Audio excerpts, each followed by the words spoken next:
there was more oversight and more direction given to me on content at MSNBC than there ever has been here at RT.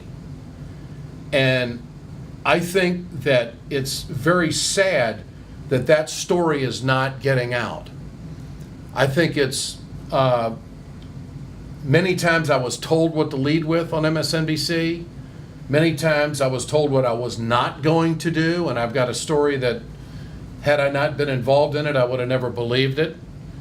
And Phil Griffin, who I consider a friend to this day, was a watchdog, far more than anything I am exposed to here at RT America. Did he tell you what to say? Did he tell you an angle to take? Often. In fact, when Bernie Sanders was announcing that he was going to be a candidate for the nomination of the Democratic Party in Burlington, Vermont, I was the only cable host between Fox, MSNBC, and CNN that was there live to cover it. Now, there were live cameras there, but we had coordinated with the Sanders campaign that at 5 o'clock he was going to make his announcement, and we were going to cover this on the Ed Show. I go to Bernie Sanders' house that afternoon, an interview in the backyard, about a 15-minute interview. The grandkids are running around. It's a big day for the Sanders family. He's going to announce that he's running for president. We're going to carry it live later on in the day, and we're going to run this one-on-one tape with Bernie. 3,000 people are there on Lake Champlain. It's 5 minutes to air, and I get a phone call from Phil Griffin, "You're not covering this." I said, "Phil, Bernie Sanders is announcing he's running for president. He's going to be a president." "I don't care. You're not covering this."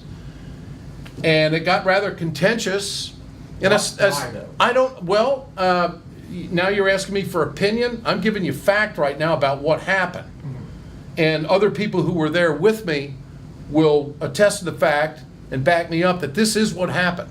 We were told that we had to cover something down in Texas that was totally meaningless, and another press conference in Baltimore, which was already had been in the news for a few days. We're covering Bernie Sanders live. We're coordinated with his campaign. And I'm told 5 minutes before, "You're not covering Bernie Sanders." Now, let me give you the opinion. I think the Clintons were connected to Andy Lack, connected at the hip. I think that they didn't want anybody in their prime time or anywhere in their lineup supporting Bernie Sanders.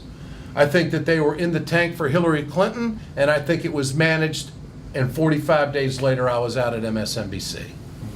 And when you see how the campaign unfolded, Donna Brazile feeding Hillary Clinton questions at the campaign, the DNC undercutting Bernie Sanders, the super delegates that were organized by Hillary Clinton.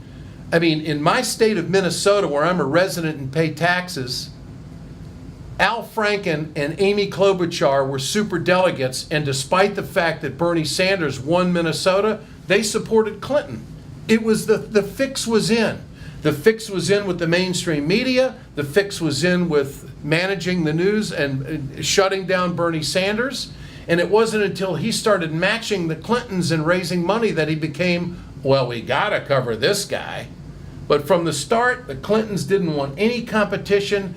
They didn't want Bernie Sanders around. They didn't want the Keystone XL pipeline. They didn't want to push her on that issue. They didn't want to push her on free education for all, and they certainly didn't want to push her on the TPP and also universal health care.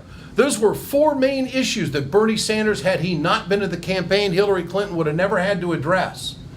And so I think the fix was in early on to Deep Six Bernie. To this day, it kind of pisses me off because they talk about collusion. There's nothing more than collusion than this.